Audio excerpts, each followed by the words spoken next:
Welcome to the Beats and Coffee Podcast, episode 12. Today we have a very special guest, a man that needs no introduction. It's your boy, Luke for Prez, back in the mix. Welcome to the podcast, Luke. Thank you so much for having me. I really appreciate it. I was rehearsing that intro all week, so excited to have you on here because you kind of do both. You're not only a YouTube producer that puts out content for producers, but you also have a type beat channel or are selling beats online. So like you're not only just providing information for producers, you're living it. So I think that's why the producer community embraces you, because like you're doing both ends of it. But so to kind of start off, really, usually I like to do the kind of the layup question of, how did you get involved in music? For you, I saw in your bio that it also says you were a former child star turned trap producer. I haven't heard the story behind that, so let's hear the background on all that. Yeah, no doubt. Yeah, so it's real. People think it's a joke, but when I was 4, I actually starred in a TV show on ABC called Fudge, which was based on a series of books by the author Judy Blume, like a prolific children's author. And they made it into a children's TV show on ABC. And I was cast as Fudge. And that started me off on like this crazy acting career before I could even, read or write, really. Yeah. So from the ages of 4 to about 8, I worked steadily, did 2 seasons of Fudge, did an episode of Frasier, was on The Tonight Show with Jay Leno 7 times during that span, and a bunch of other stuff. Really weird, had no inkling of wanting to do that whatsoever. It just sort of happened. I happened to meet an agent one day, just like at a restaurant. And before you know it, I was on TV. It was really weird. Yeah, so that was cool. Again, just because it was not something I was necessarily passionate about. Luckily, I had really supportive parents who didn't like force me to do it. So as soon as they realized that I wasn't really feeling it, despite the opportunities that I was walking away from, they were like, "Don't even worry about it. We'll put you in public school. Like, be normal," basically. Cool. So yeah, so that's the story with that. So it's like a fun tidbit now, but I'm not interested in acting whatsoever. And as a matter of fact, I hate being on camera entirely, which is hilarious because of all the content that I do now, but it's still the case. As far as music and how I got into producing, I've always had a love for rap music since I was 10 years old. And it's just something that stuck with me. And in high school, like most people, I downloaded a bootleg version of FL Studio and started messing around. But at that time, there wasn't a whole lot of tutorials. Like YouTube was just getting started, and I wouldn't have even known to look there in order to get an education. And to be perfectly honest, I didn't have the discipline at that time to actually like sit there and learn this, very massive program, essentially. Yeah. You know what I mean? So with my short attention span at the time, eventually I just stopped opening the program and, moved on to other things, went to college, started getting normal, boring, awful jobs. And, still loved rap music, loved EDM, but never really considered going back into it until, one day I was working this 9-to-5 sales job, very far from where I live. I had like a horrible commute, and I would, play music. I was carpooling with a buddy, and we would, just bump Future like on the way there. And, just like the bass, there was just like something about the 808s where I was just like, man, like I wish I would have stuck with music back in the day. And I just had that voice in my head for so long. And finally, after, and this is making like a long story somewhat short, after, a long time of thinking about it, I finally decided like, I want to do this. Like, I'm going to dive in and actually give this a try, starting from ground zero, no music training whatsoever, no nothing, literally just YouTube University. You know what I'm saying? And Yeah. yeah, and that's basically where I got my start. Officially, I would say like 2017 is when I really started to take it seriously to the point where I knew I wanted to do it for a career. And then 2018 is when I started actually trying to monetize it and, sell beats online and try to get placements and that kind of stuff. Nice. Yeah, I was gonna ask you a little more about like the quitting the corporate job. I right now have a corporate job. Um, and I'm at a place where I'm like, man, I do not want to be doing this. I'd rather be going all in on the beat business. So I've been trying to figure that out. As you know, it's like it's a mountain to climb. I think you even mentioned that in an interview earlier a couple of weeks back, but it's such a like there's no just like flipping the switch and you're saying, okay, I'm going to do this right now. Um, but you did it, you made the leap. So I was going to ask you what all went into that decision? How hard was it? Like, did your family think, were they like, what are you doing? Were your friends like, are you really doing this? What's going on here? So like, Yeah. So basically, what happened was that job that I alluded to that had the long commute. I was just at the end of my rope with it. And I got hit up by a recruiter for another job that was significantly closer to my house. Right. So I decided to quit that job, start this new job. I hated the new job more than the old job by a lot. But the thing about that first job was it was very well paying. It was a sales job. So like the potential for a lot of income is there. So I was able to amass a pretty substantial nest egg during my time there, to the point where if I wanted to take like a year off or 2 years off, I could do it and like be okay. that's Um, awesome. so when I got to the second job, I think I lasted like 2.5 months, and I was like, screw this, man. Like, this is awful. Like, I'm quitting. I don't know when I'm gonna work again. And that was before I even made the decision to actually like do music. Yeah. This was probably like early 2017. I think it was like March 2017. So I was like, at that point, I was opening up Logic here and there, messing around, but didn't even think that it was going to be uh, like my full time thing just yet. But so basically, that's the origin story of it. I dove in like way too early, like way before, they say like you want your side hustle to at least match your normal job's income before you think about quitting. I Yeah. disregarded that entirely and was just like, look, I have this nest egg. I'm unhappy. Like, let's try to find the pathway to fulfillment in life. That's basically what it boiled down to.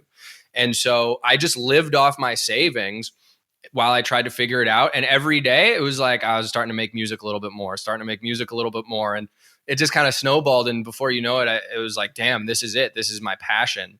This is Nice. how I should have felt about acting right back in the day, but I didn't. I didn't have that fire for it whatsoever. And that's kind of how I always knew that I was on the right track, because of how much I loved what I was doing, even before I was making any money whatsoever from it and just basically living off savings. I was like, it doesn't even matter. Like, this is what I want to do. I'm going to find a way to make it work. That's awesome. That's awesome.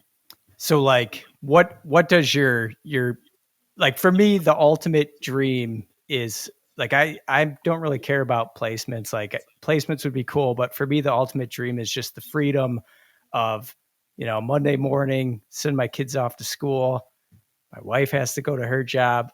I just get to come downstairs in the basement studio, have a cup of coffee, and work on beats. Like, to me, that is like the mountaintop. Um, what is your average day look like for you, for someone that's doing it full time? Yeah, I mean, that's basically my mountaintop as well. Like, where I know that I'll never have to go back to an office job whatsoever. Like that, like I'm so Yeah. traumatized from the office that that is really like the end goal for me as well. Although I also want to get placements and stuff. But yeah, I mean, every day is kind of different. I have a Google Calendar that kind of runs my entire life, and I have various tasks every day that I must accomplish before I can go to sleep. The funny thing is, the only thing that I don't actually schedule into the Google Calendar is the time that I make beats, because I am so forced to go with the flow. when it comes to my creative energy. It's really strange. And I don't know if you can speak to this as well, just like from your creative process, but my creativity really comes in waves and there's no telling when it's going to happen. So it's been very difficult for me to like schedule, okay, I'm going to wake up at this time, I'm going to go to the gym, and then I'm going to make beats from this time to this time. Like I've tried that and it's never worked for me, interestingly enough.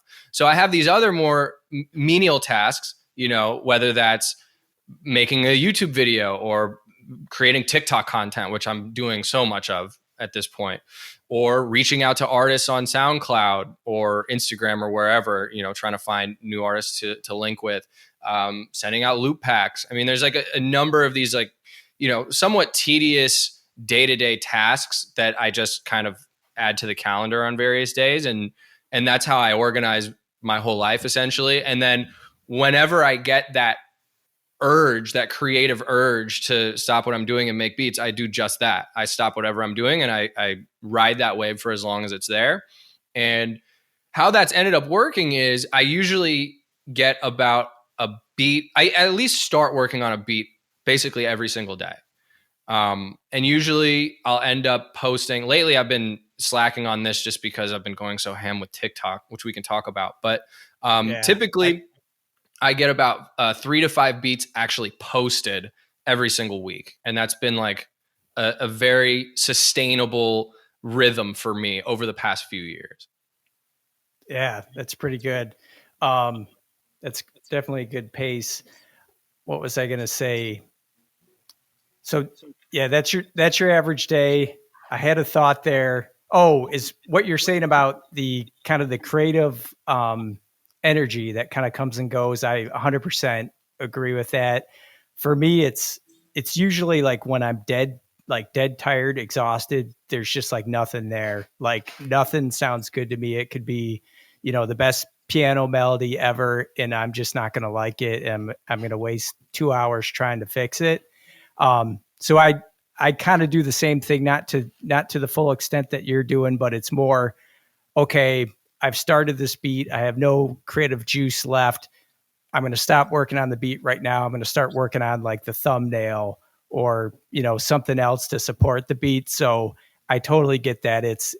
There's no point in forcing it if it's not there, because although you may finish it, it'll probably turn out like crap. Right. Yeah. There's like no life in it at that point. Yeah. I know exactly what you mean. So yeah, that's a good way to manage it. I'm sure a lot of producers kind of go through the same thing. So wanted to get right into it, get into the beat promotion, because I've seen your videos, man. You look like you've done it all, so like Google search, Facebook, YouTube, SEO, organic search, which you are the first producer I've seen bring that up. I've also taken like the Robin Wesley course, which I think is very helpful. And he goes into a lot about, organic content. What does he call it? Content marketing. Yeah. So I've seen that, but yours was the first video where you actually went to, to try to hire an outside company that specializes in it. Yeah. But wanted mainly to talk about so there's so many different ways you could go about promoting your beat business. What you've done it all. What has been most successful for you? What is your kind of bread and butter? Yeah. So the bread and butter for me has always been Google search ads coupled with Facebook retargeting ads. So I bring cold traffic to my website from Google search ads. So people going to Google, typing in things like rap beats for sale, where can I buy trap beats, etc. Right? Things like that. My website pops up. They come to my site. On the site, there is a Facebook pixel, which tracks those people. And then I can set up Facebook ads to remarket to just those specific people who have been to my site. And I've found that combination to be the most successful by far of any paid or unpaid avenue to drive traffic and sales to my business. I think when you first did your first Google search ad video, I tested it out, but I didn't follow up with the Facebook retargeting ads. So maybe that was the piece I was missing. It definitely got traffic to the site. it was expensive though. I put in my notes, like when you do Google search, I feel like you're putting on the big boy pants because it's expensive. Yeah, 100%. But obviously the targeting is probably the most accurate and the best you're going to get. For that, so for the Google search Facebook combo, like I know usually it takes customers a little time to warm up to you. Using that combo, for months on end, like when did you start to see results where like where you start not even make a profit, but where you're starting to see money come back and get close to like breaking even? So it took a few months for me to get close to breaking even. I believe my first profitable month was either the 8th or 9th month. I think it was the 8th month that I was doing it. So it took a long time. Now, mind you, I wasn't spending thousands of dollars at that time per month. Mm-hmm. It was hundreds of dollars per month. And I was getting money back, but it wasn't enough to break even for the first, I believe, 8 months. However, I started to see sales like after the first couple of days of running the Google search ads. And that was before I had the Facebook ads set up. I'd started just with the Google search ads.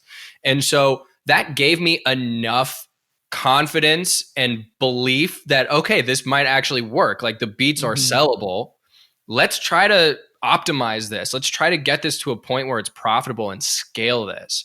And so I just stuck with it, continued to refine and learn more about how Google Ads works, and continue to slowly, incrementally up the budget. I can't recall what the first month was where I broke even. I think there were 2 or 3 months where I was basically even before I finally hit that profitability marker. And it wasn't a lot, it was probably a couple $100. And I think it was mainly due to really expensive exclusive sale that I just happened to get that month. But that just shows you, like, even if you're selling, a $29 MP3 lease here and there, those people might end up coming back and purchasing an exclusive that could just, make up for a month or two of losses. But I always made sure that I was going into it with the right mindset, a long-term mindset, and going into it knowing I'm probably going to lose money at first. And I feel like that mindset is essential to have any kind of success, really, with any business that you're trying to promote. I mean, most businesses are not profitable for the first few years in a lot of instances. So we're creative people as producers. We want to sit there and make beats all day and, just be with the music, but we have to also approach this with an entrepreneurial mindset. You just have to. And I really think that is essential for your success. You have to be a business person and a producer simultaneously at all times.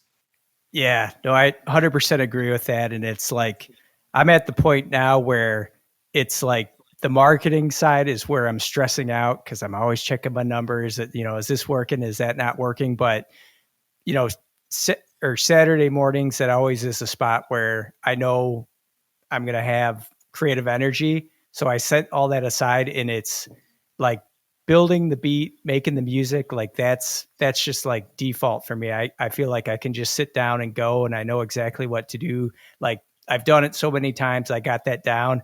It's the marketing part that I'm always second guessing and be like, am I doing that right? Is this worth it? So I 100% agree.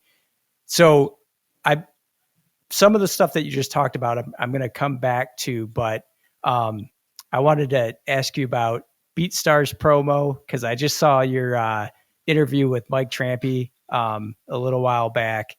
And so the combination that you have, Google search and Facebook retargeting ads, I'm not going to argue with that. That will probably be the most effective. For Beatstars Promo, I've been dipping my toe in the water on that. And it's mainly because I was doing YouTube ads for a long time, and I've been getting away from that because they haven't been as effective. I'll talk a little bit about that later, but Beatstars Promo seems to be doing okay for me. But when you talked to Trampy, it sounded like you were kind of like, I'm not so sure. Like, what is your thoughts on Beatstars Promo? For me, I feel like it's the targeting on there isn't the best. And especially for me, I do like pop beats. Like if for trap beats, it's probably better where you could just throw it up there on the site and chances are someone's going to like it. For me doing pop beats, I still promote, but the thing I like about it is if someone does click on it, usually they're already educated on how this whole thing works. Like you don't have to answer all the questions of, oh, you could do unlimited lease, or you could get a $30 lease, or you could buy exclusive rights. Well, what does that mean? The question I hate is when people start getting into the weeds about, well, what does 50% publishing mean? Oh God, yeah. And I'm like, you have 2 subscribers on your Spotify. I'm like, you are so far away from having to worry about publishing. But so I feel like BeatStars marketplace followers are pretty valuable in that sense, in that they're there for a reason. They kind of know the drill. They're ready to buy. And I feel like if they're on there, they're kind of taking themselves serious as an artist. And there's not as much, hey, here's why you should do this. Here's why, here's how you grow as an artist. Like there's not as much education. But wanted to get your thoughts on that. Yeah, definitely. And let me preface all of this by saying that Mike explained to me that they're in the process of revamping the entire BeatStars Promo system. So I can't speak to that. Obviously, it's not out yet. I don't know what changes they're going to be making. Mm-hmm. So I can only speak to what's currently in existence. And I shy away from it pretty much entirely, primarily because, and I brought this up with Mike, my concern is I'm spending money to put my beats in front of other producers, right? Yeah. I am not convinced that there is enough traffic on BeatStars that's artists. I think the majority of BeatStars traffic is producers that are checking out other producers that are posting their beats, etc. Right? I don't have the data. I can't give you an exact figure like, 80% are producers and 20% are artists. I don't know. And it probably fluctuates. And I don't even know if BeatStars has that data down, completely dialed. But, I've posted very consistently for several years now. And, I get a handful of sales from the marketplace here and there. And it's actually dropped off in recent months for whatever reason. But at its peak, maybe like 5 sales a month from the marketplace, right?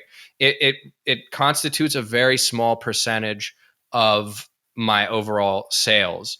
And that just, to me, was evidence that, most of these people that are checking out my profile, most of the followers that I'm getting from the BeatStars marketplace are just other producers. And when you get a follower and you click on their profile, and I've done this, there was a time where I was reaching out to every single follower that I got on any platform really, but especially BeatStars, to just try to start up a conversation, especially if they were an artist. And bro, it was the vast majority of them were producers, or there was nothing on their profile for me to tell one way or the other. So that's the first problem. Second problem is there's no real detailed targeting. It's really just putting up a billboard somewhere and hoping that rappers walk by and see your billboard. You know what I'm saying? It's throwing something up against the wall pretty much. It's right. So that's kind of the second issue. The targeting is not detailed. You can't fine tune it. And then on the other side, you can't track conversions either. It won't tell you if your campaign resulted in a sale or not. So even if you get a sale from the marketplace, there's no way to be sure if it actually came from the ad, or if it came organically, or if it came from your website and somebody came back a month later and Googled you and BeatStars was the first thing that came up and they bought it that way. You know what I'm saying? So it's not totally worth. Yeah. So to me, it's not worth putting in a substantial amount of money, not allocating the majority of your marketing budget monthly to that at this time. Now, again, that could change, that could evolve. That's my opinion on it now. Having said that, to play devil's advocate, apparently there are at least a handful of top producers who rely almost entirely on BeatStars Promo. The most notable example that I can think of off the top of my head is Anyway Well. Yeah. It's two cats from Russia, I think. And they were interviewed by DJ Payne One, and they explained that they spend thousands of dollars a month just on Beatstars Promo, and that's like their entire marketing budget and enterprise is just Beatstars Promo. And they've been consistently, amongst the top sellers for several years. So, I don't know. I think like the takeaway here, and this is what I try to tell, like I get hit up all the time, people asking me advice, advice about the ads and this and that. And I try to always just kind of reiterate, like, there are so many different ways to climb this mountain, and different techniques are just going to work differently for different people. And I don't know why that is, you know what I mean? But that all I can do is report my experiences. And I've actually spent money on Beatstars Promo, very, modest amounts here and there to just kind of test the waters. And I got some likes and some comments. I put it on one beat in particular that's a bestseller, but I didn't notice any uptick in sales or anything to that effect from it. So at this point, I would advise to kind of stay away from it.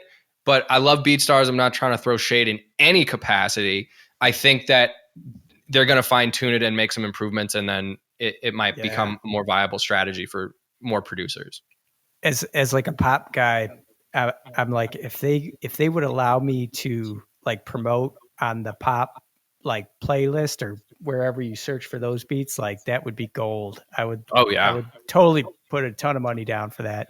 Yeah, because I mean that's so much of a smaller niche on BeatStars than say trap. I did a video recently where I analyzed the top 100 best-selling beats on the charts by genre. I broke it down by like genre, by the price of the lease types, a bunch of different categories to analyze. And I mean, there were a few acoustic guitar beats on there, just like a handful that would, I suppose, constitute pop, but it was still dominated by trap and boom bap and R&B. I think I saw that. Like one of my first episodes when it was just like audio only of this podcast, I pulled up your results and I talked through them. And that's cool. I'm like, pop, I think it was like 5% or something. I'm like, it's not that encouraging, but But at the same time, it could be, because then there's less competition. It's a smaller, market share, but at the same time, there's a lot less producers doing that niche. So that actually, I think, could work to your advantage. That Matthew May guy, he's 100% pop, and he's only like 22, and he or 20 years old, but he I think he's made like 150K in 2 years on pop music. Wow. And he doesn't promote. He doesn't even promote. It's mainly like through YouTube and stuff like that. So let's talk about, I saw the recent video that you did with Ryan from Heat. I was going to ask you about 50K in sales, but apparently it looks like you're up to 100K in sales now. First off, congrats. That's an amazing accomplishment. Thank you. In that interview, you mentioned that you're reinvesting all your profits back into the beat business. When do you think you'll get to a point where I imagine you'll always be reinvesting a little bit, but when do you think you'll get to a point where you'll be able to kind of give yourself a salary and still invest in the business? That's the $1 million question, my guy. I wish I knew. Yeah.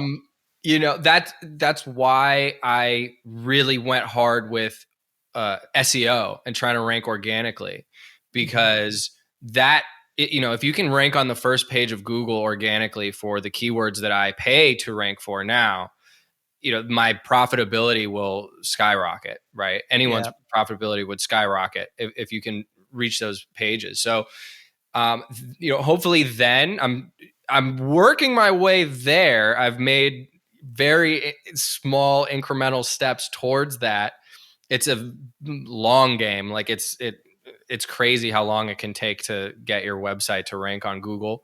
But that, I think that's kind of the reason why I pivoted and really focused on organic, in order to, hopefully like increase the profit margins substantially and you know, just kind of see where that goes. And then the other good thing about that is, even if you turn your ads, like when you turn your ads off, you're no longer ranking there instantly, right? But once you Yeah. get to the first page of Google organically, it's really hard to knock you off of that.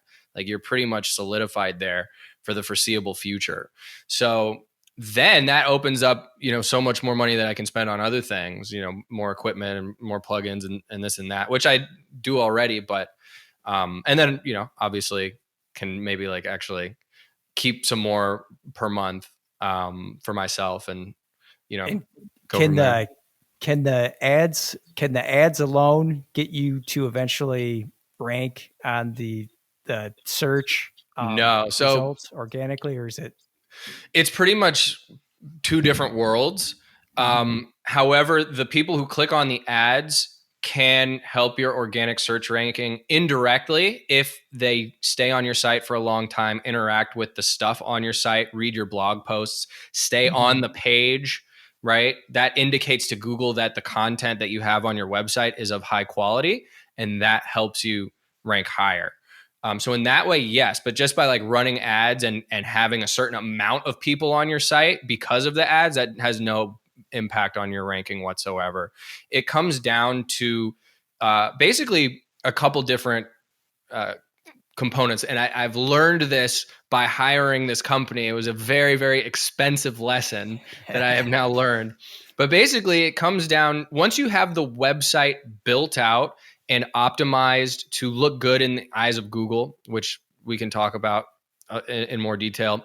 Once you have that solidified, the two components that matter the most is, number one, constantly refreshing content in the form of high quality blog posts that address questions that your target audience may have, right? So, for instance, one of my blog posts is Beat Leasing Explained, the ultimate guide to buying beats online, etc. So, like keyword rich, high quality blog posts that address a need for your potential customer. Number one.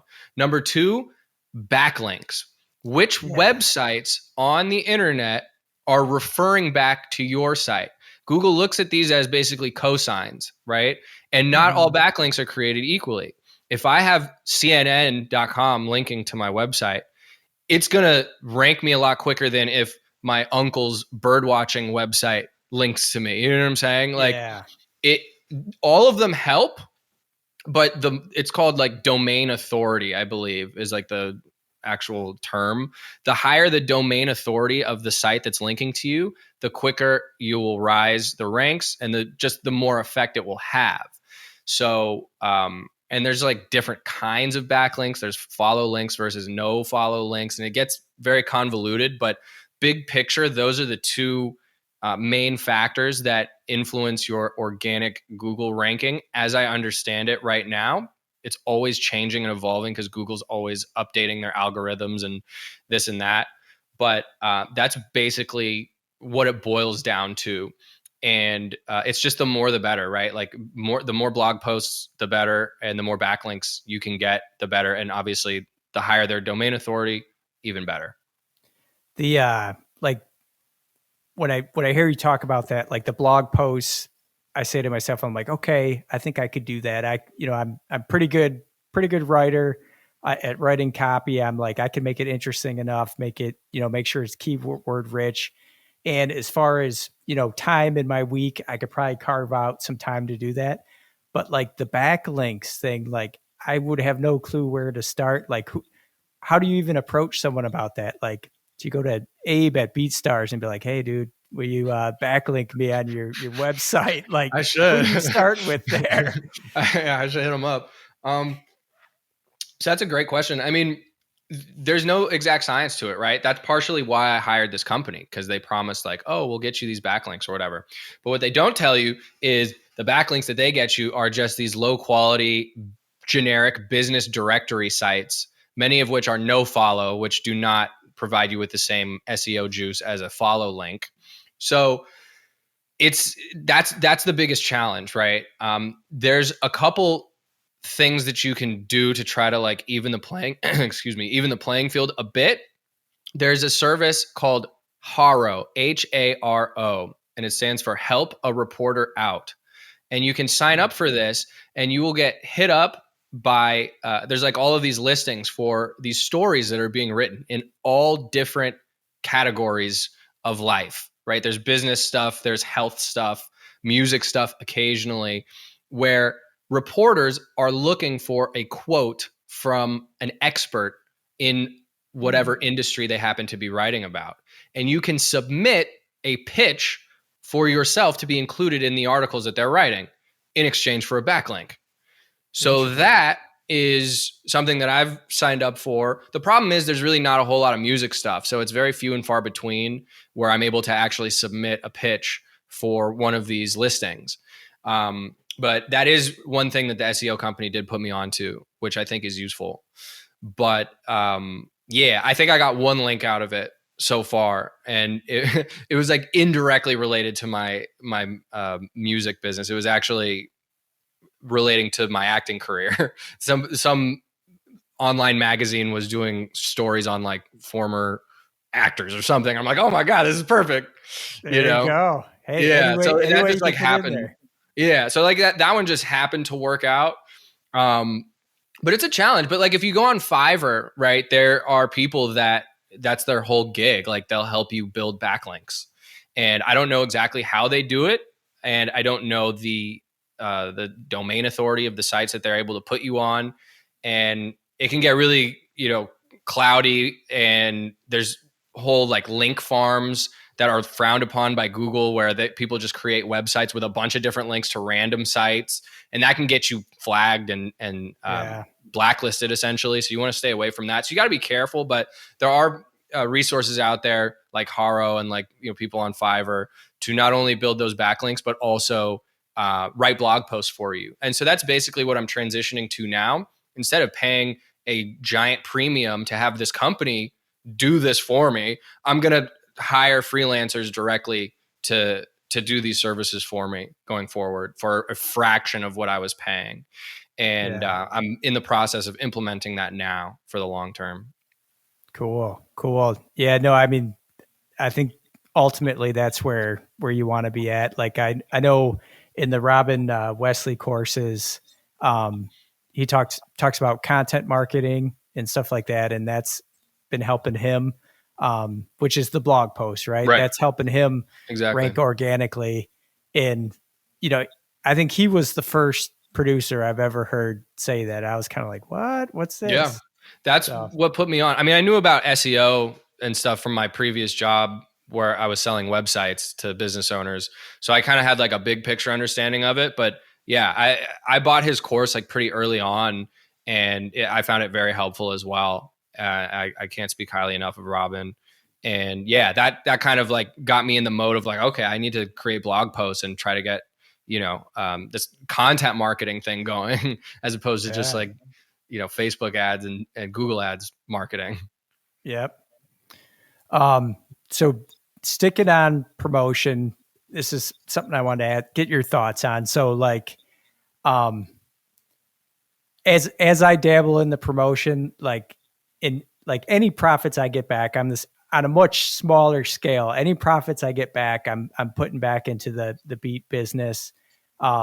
It almost feels like monopoly money. Like when you get a sale, it doesn't feel real. It's like, okay, in your eyes, like, do you think to be successful with promotion, do you kind of have to have like a gambler's mentality where if something's working, you got to, push your pot in and go all in on it? Like, I don't know. Like, can you ever break through saying, okay, I'm only going to do, $50 a week or something like that, or, $100 a month?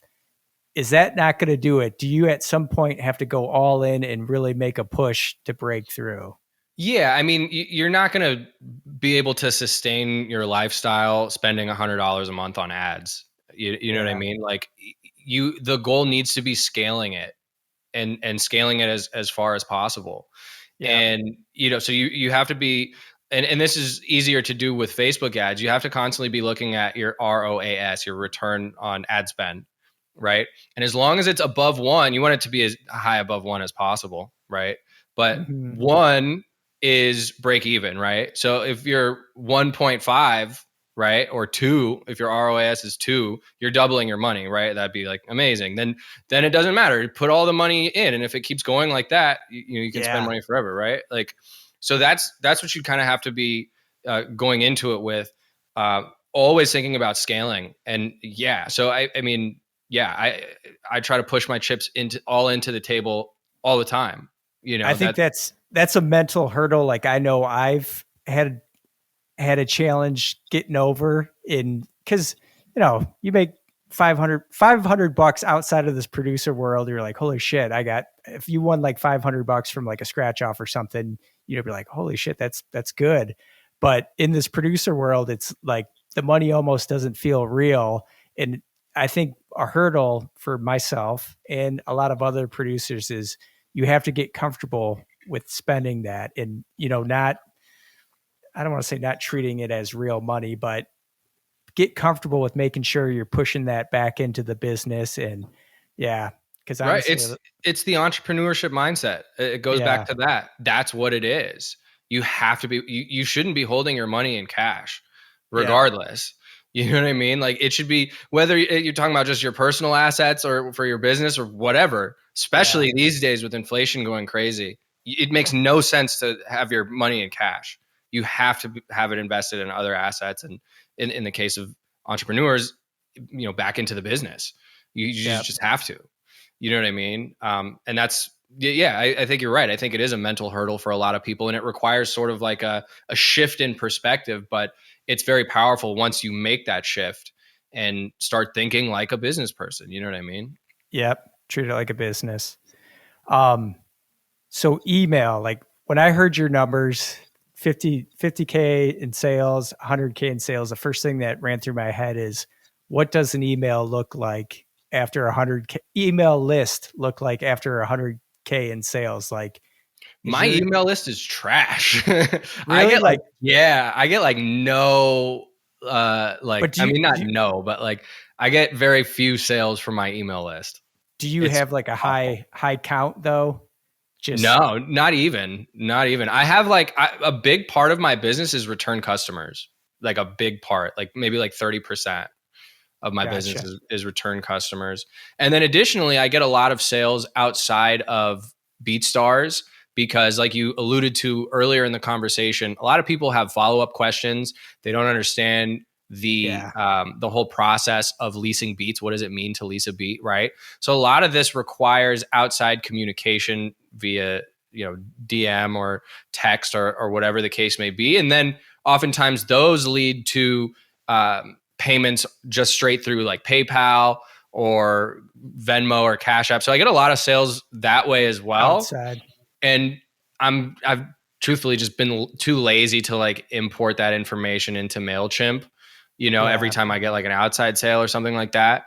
And the reason is, like I said, like the cold emails that I've got from like giving away free beat packs, trash.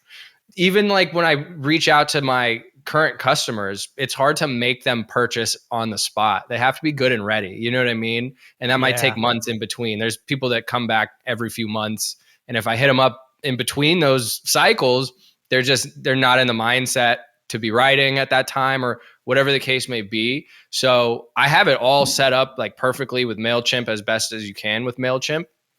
And I still send out promotional emails periodically, and I have a really nice after sales sequence that Mhm. I'm pretty proud of because it like the tone of the emails are very conversational to the point where they can't tell that it's an auto email, and I get like a lot of Mhm. responses that way, which is great for building that relationship with the people that are using my beats, which I think is the most important thing for the long run is building relationships with these people, looking at them as actual artists to grow with as opposed to just dollar figures that you're getting from them. You know what I'm saying? I think that's like Yep. very short sighted.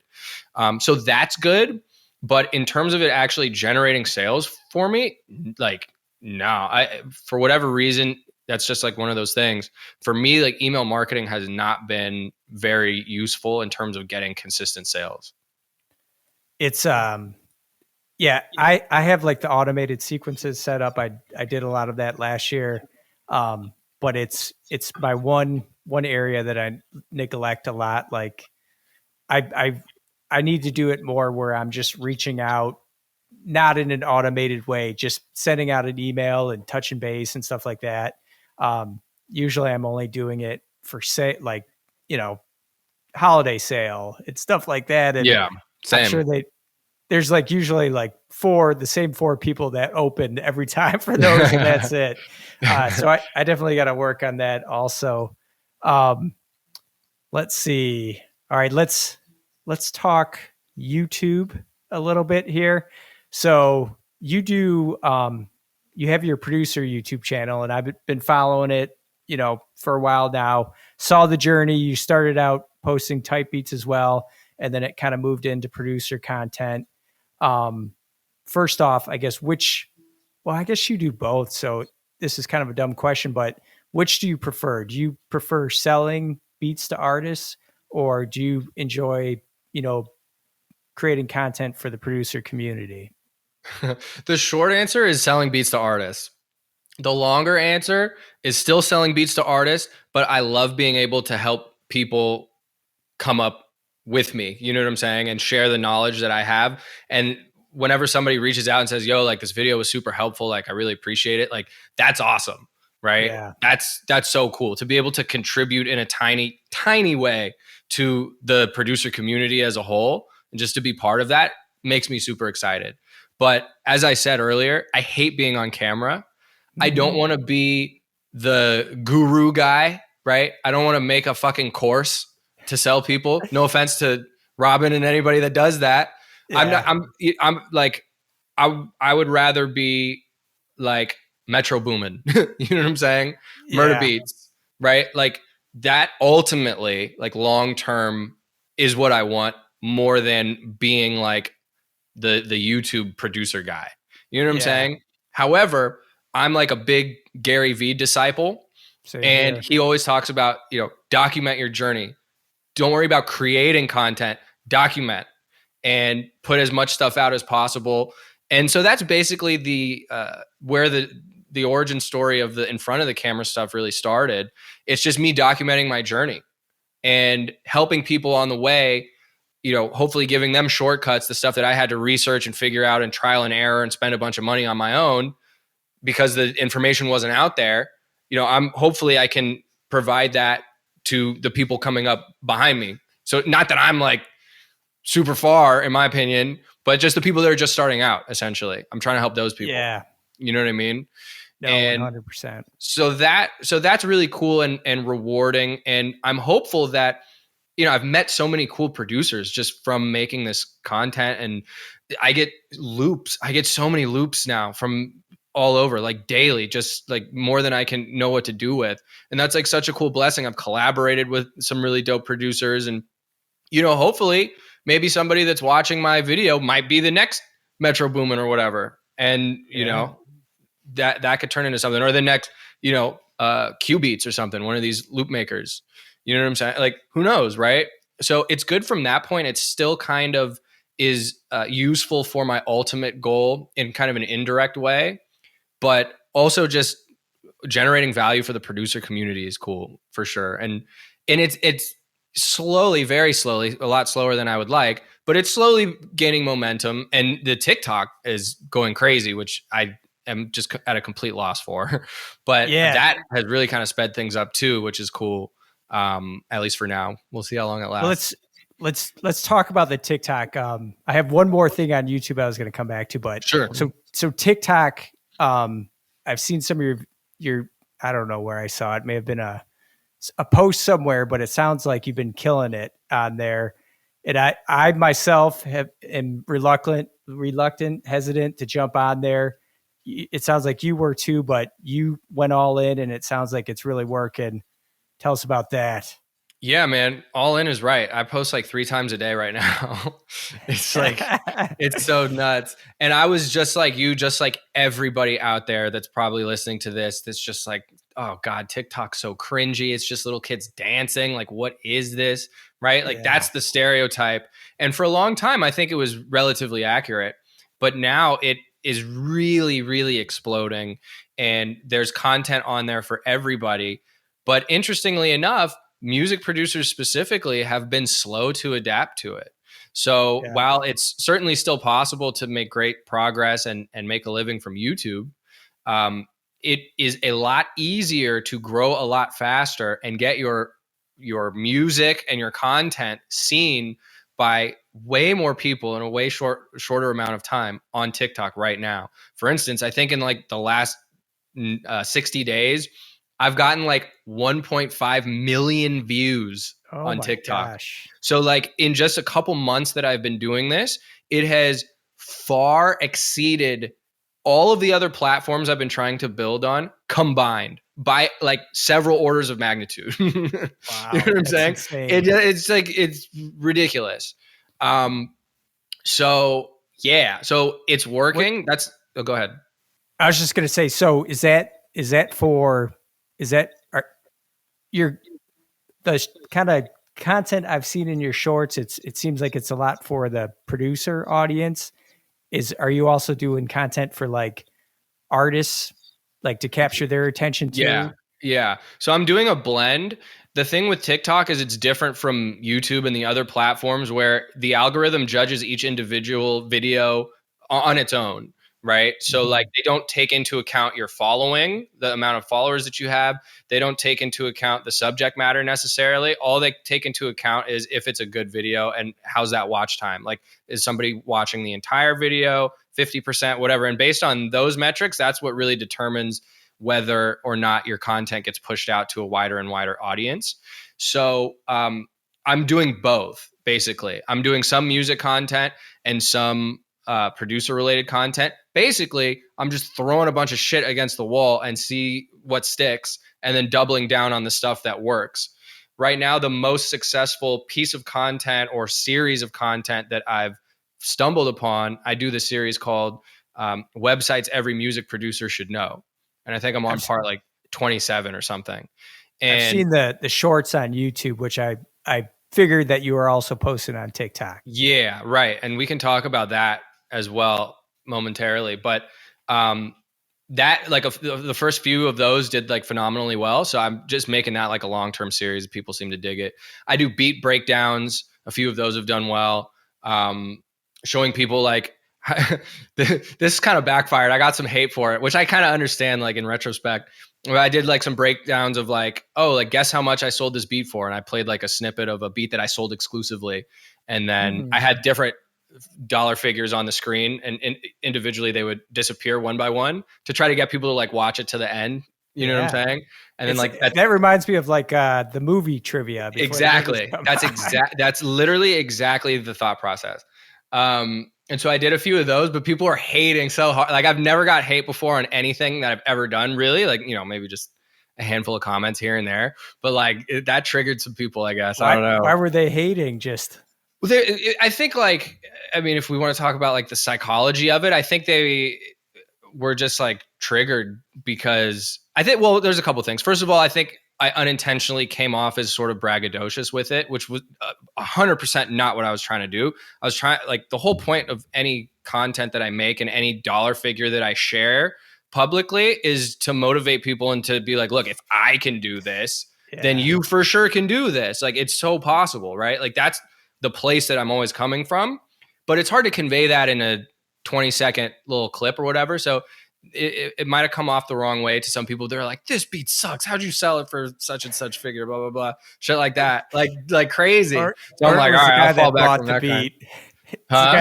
the guy that bought the exclusive is like, what the hell, man? Yeah, yeah, Put my exactly. business out there.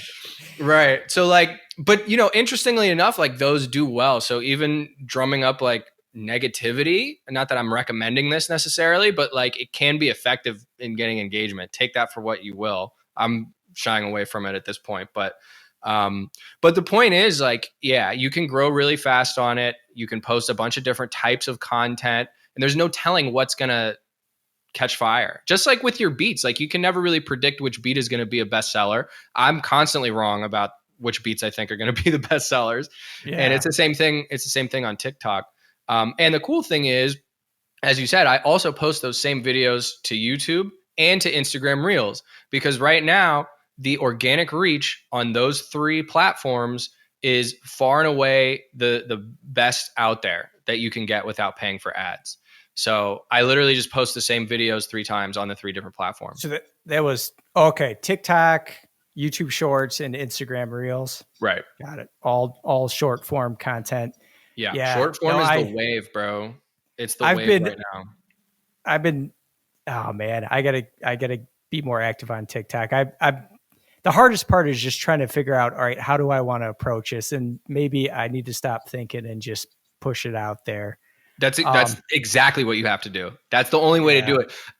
Bro, you don't understand how hard it was for me to start doing that shit, especially because like holding the camera this close to my face, like all of the angles that I've tried desperately to avoid showing on Instagram for years, it's now unavoidable. You know, like I look so awful from so close. It's just, oh my God. But you just got to dive in the deep end. You know what I'm saying? Like you got to rip the Band-Aid off. And then once you do, and once you start getting results, which can happen instantaneously, then it becomes a lot easier because now you're getting these dopamine hits, you know, with all this engagement. And it's like, oh, fuck, now I'm addicted to it. You know what I'm saying? Yep. Exactly. Which is another whole can of worms that's bad because it can be counterproductive. You can waste a lot of time just mindlessly scrolling on there. But, you know, if you can stay focused and just remember that it's, you know, for a bigger purpose for your beat business and your just career in general as a music producer, it's the most powerful platform that exists for now. And I don't believe it's going to last forever because I think they're just going to just ruin it like they did to Facebook and Instagram, where they're going to take away the organic reach. It's going to be pay to play. You're going to have to pay for these ads. And that's how they're going to continue to up their revenue. And I'm surprised it hasn't happened already. It seems like they got their ad system up and running. It's there for sure. Yeah. But I think they're going to ratchet it up even more. Yeah. You know? That's all right. Something else will come along. Something for sure. But like, it. You know, how long is that going to be? You know, it might be another 5-10 years before that happens. So point being, I encourage everybody to start posting on there ASAP, figure it out. Yeah. No, I got to do that. The thing that eats up most of my time is just creating the beats, and then just this it's ingrained in my head that I have to get these beats up on YouTube every week, 2 times a week, and just get them up. So that always defaults to my main focus of, I don't have time to do anything else. I got to get like a robot. I got to get these beats up on YouTube. Yeah. But I wanted to talk to you about restarting the YouTube channel because, dude, I am at a point where I am considering doing the same. My channel, like I started a couple of years ago, and I decided like a long time ago, I tried like the Google search a little bit. I tried the Facebook ads, and I don't even remember how I got to this answer, but I went all in on YouTube ads, and it grew my subscribers well. Like views, obviously, yes. Subscribers, yes. And I was even at a point where even the videos that I wasn't putting any ads on, they're still doing pretty decent and like decent for a young channel. Like I could get, 500 to 1,000 on an organic video. Like that was good for me. But I don't know. So at some point along the way, like 6 months ago, it just like fell off.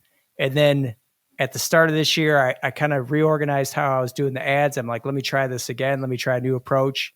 Even the ads weren't working. And so now I'm at a point where I'm like detoxing my main beat channel from any YouTube ads. And when I say detox, it's not only not doing any ads, but it's like, I got to get my channel down to 0 for YouTube to see that it can grow again. Cause right now everything says, usually you have this many views. Right now, you only have this many views. Yeah. I need to get YouTube on the page where it's saying, okay, you're this low. This is your starting point. And now you're starting to grow again. But with that said, I'm so frustrated by it. I'm thinking of restarting a YouTube channel with the beat catalog I've built up. And that way I could post more often. I know you did this and it hasn't gone as well as you would have liked it to. That's putting it very mildly. Thank you. Like, what are your thoughts on that? Like, I Yeah. feel, are you past it? Like, are you on to bigger and better things, like focusing on TikTok, or are you still trying to get that beat channel to grow?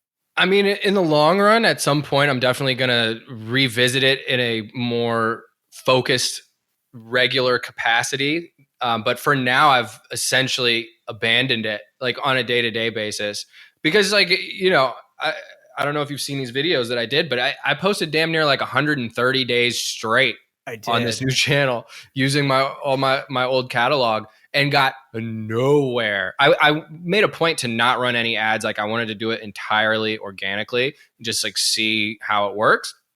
And yeah, bro, like, and these aren't my throwaway beats. Like, they get sales. So like, I don't think they're Hmm. trash. Like, hopefully not.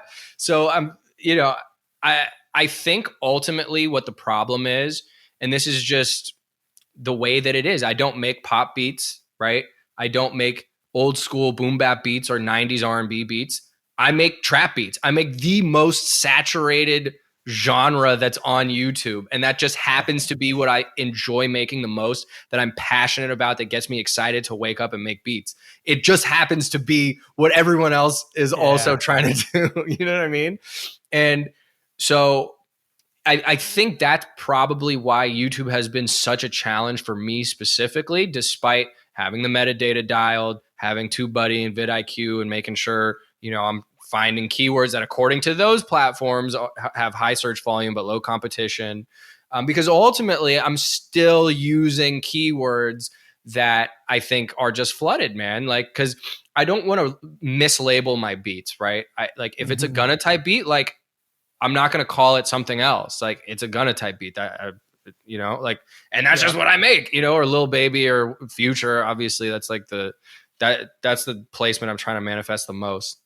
So I'm in the most, like, the YouTube producer space is competitive as it is, right? I'm in the most competitive subcategory of that.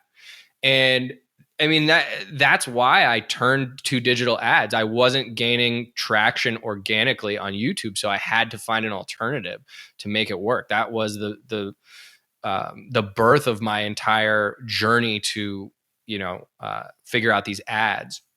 So yeah, I think it's still possible. I just need to figure out different keywords to target, maybe. But Hmm. like you said, after a while, it's such a grind to not Yeah. only make the beat, but then post it all the time. The thing that I was doing with this new channel that I recommend you consider as well, and anybody watching this, if you have a big catalog of beats stocked up that you haven't posted yet, invest in the paid version of Tunes to Tube, and it lets you schedule out your beats in advance. But each one is still only like a few seconds to do it, as opposed to creating like a video file and then waiting for it to Ah. upload to YouTube, which takes forever, right? This, you can crank out like several, in a matter of minutes. And so what I was doing when I was doing that 130-day straight experiment, just the first day of every month, I was uploading 30 beats to Tunes to Tube and scheduling them out, and then chilling, you know what I mean? And just kind of Yeah. analyzing the results. And then the first of the month rolls around, I did it again for the next month. And that way, you're not bogged down. Your day to day workflow is not bogged down just posting to Yeah. YouTube. You know what I'm saying? So if that is a route, I think it's certainly possible to still kill it on YouTube. I just haven't cracked the code for whatever reason personally. But if that is the route that you want to take, I definitely encourage you and anyone listening to find ways like the paid Tunes to Tube version, where you're able to streamline your workflow and it's not becoming a drag or becoming monotonous, where you might actually burn out and then your progress is going to cease. Yeah. I'll have to check that out, because that is a big pain in the ass, the uploading, cover art and all that stuff. Yeah. Um, when in like, I actually felt a little jealous when you're like, all right, I just pushed to the YouTube channel aside, like, to be able to stop that stress in you're still getting sales though. So it's like, you're like, hey, I'm still doing this. I'm doing it I without never got YouTube. sales from YouTube, really. Like, I've Yeah. never, as far as I can tell, it's hard to track the conversions, but that's never been a huge revenue source for me. Yeah. it feels like you hear like DJ Payne One has said it. In fact, DJ Payne One, it was hidden in one of his he did like recently like an hour and a half long interview with Trampy, and they were going through people's pages and stuff like that, and giving recommendations on how to improve. He mentioned it was only like for 5 second clip. He's like, "Oh yeah, I started a second channel and I've seen some crazy results." And then they moved on to something else. And I sent him a message on the video. I'm like, wait, what was that? What was that Mhm. about? You did a second channel? I'm like, and he responded saying, yeah, I might have to do a video on that. So Mm. I'd be interested. But so like he said it, you hear a bunch of other producers say it. I think Omito Beats has said it, but it almost feels like YouTube has like a life cycle in mind for your channel where they're gonna test you out and get behind you for a couple years, but then who knows what the threshold is if you're not producing or you're not blowing up to a certain ratio, you're on your own. I don't know if that is the case. It feels that way, That's the but annoying thing though, like, nobody knows. All of this is yeah, guesswork. They don't release the information about their algorithms whatsoever. So even our best educated guesses are still at the end of the day guesses, which is why for me, I just could not rely on some crazy AI program to determine the future and fate of my beat business. You know what I'm saying? So like you're making a lot of sense. You're making a lot of sense right now. you don't want to Like, have all your eggs in that basket, I think, unless it's working. Matthew May, like clearly for some people it still works, especially if you have the right niche where it's not quite as saturated and your stuff is quality. Like I said, yeah, it's still 100% possible to do it. I think at the end of the day, really the lesson is just lean into whatever's what working. yeah, To whatever's working. You know what I'm saying? Like that's something that I also kind of learned from Gary Vee is I try to do my best to periodically self-audit my activities, my, both just personally and with the music, and just take stock. What's working? What's not working?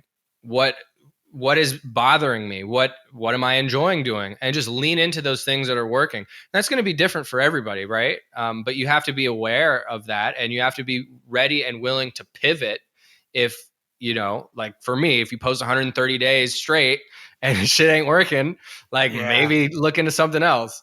You know what I mean? Not to say, abandon it entirely, which again, I don't plan on doing. I plan on returning to it at some point. But you want to have multiple streams of traffic, and you want to just always be aware of what's working and just double down on those things. You know what I mean? yeah. No, 100%. I just bought the Crushing It book. It's Oh been yeah, out for a couple of yeah. years I now. haven't read it yet, but My kids always want to go to Barnes and Nobles, and usually I'm just walking around while they're looking at books, and I saw it on the shelf. I'm like, you know what? I'm picking it up, and nice. I just started it, but a lot of the content he talks about on the podcast, but it's still interesting. So Sure. Yeah. Yeah. Dude, Gary Vee, I don't know. I've mentioned him like 3 times already, probably. Like he's a big influence for sure. And just like no, my I mindset. I feel like just from well, I'd say it's a combination of two things, like listening to him and then also hearing about, you know, online producers being successful and being able to do this on their own. Like I feel like my mindset has evolved into, to a point where I'm like, oh man, this corporate thing seems so pointless right now. I'm like, if I can do this, and I don't know, I feel like my mind is past that, my way of thinking. Yeah. No, I hear you, man. It sucks. Like I hate it. It works for some people. Some people enjoy it. They like the stability and the security. I hate having a boss. I hate it. I Yeah, can't, I can't, I can't deal with it. You know what I mean? I'm with you. All right, so you've dropped a ton of gems. You've answered a ton of questions. I'm going to let you go here in a little bit, but just one last question. Where do you see Luke for Prez in 5 years? You mentioned you don't like being on camera, and like I one of my notes I had here is, have you ever considered a podcast? Because like your interview with Trampy, those were some of the best questions I've ever seen in an interview ask someone from BeatStars. Like, damn, thank you. Everyone, I'm like, great question. Great question. Have you ever thought about doing like a podcast or anything like that? Yeah, well, those interviews, I've done a few of those interviews. I did, Gabe with Legion Beats. I've interviewed DJ Payne 1, Mike Trampy, obviously. I did one with Robin Wesley. So I kind of look at those as podcasts, like just kind of one-offs, Yeah. I just have like a playlist on my channel called Interviews, and that's basically where it is. I haven't given too much thought to doing it on a regular, consistent basis and making it like an official podcast. Definitely open to it. I don't know if I necessarily have the bandwidth for it right this second, but I really appreciate you saying that the questions were good and that you got some value from it. I'm definitely down to look at that more carefully and see what's good. Yeah, like I like talking to people. I don't like being on camera necessarily, but I like having these kinds of conversations. I find it very enjoyable. So we'll see. I mean, that could be, hopefully in 5 years from now, I'm, working with the artists on the Billboard charts. That's what I want. Hopefully I'm at a place where there will be no shadow of a doubt that I'll ever have to return to an office job for the rest of my life. In fact, like that must be the case. Is that what motivates you every morning? I feel like yes. That's awesome. Yeah, straight up. I mean, one of the things, so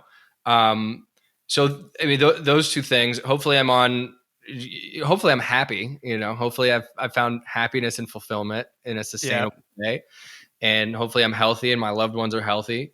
But yeah, I mean, professionally, I want to work with the biggest artists. I want to be on the Billboard charts. I want placements. I want the plaques, and I want the financial freedom to the extent that I know I will never have to be in an office ever again, no matter what. Awesome.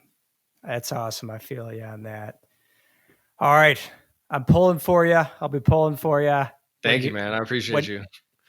Either when you, are landing placements with the big artists, or even 6 months from now when you're posting the 200K sales video. Man, I'm pulling for you. Thank you. All right, man. I'll let you go. Thanks for hopping on. No doubt, man. It's been fun. Thanks for having me. Bye.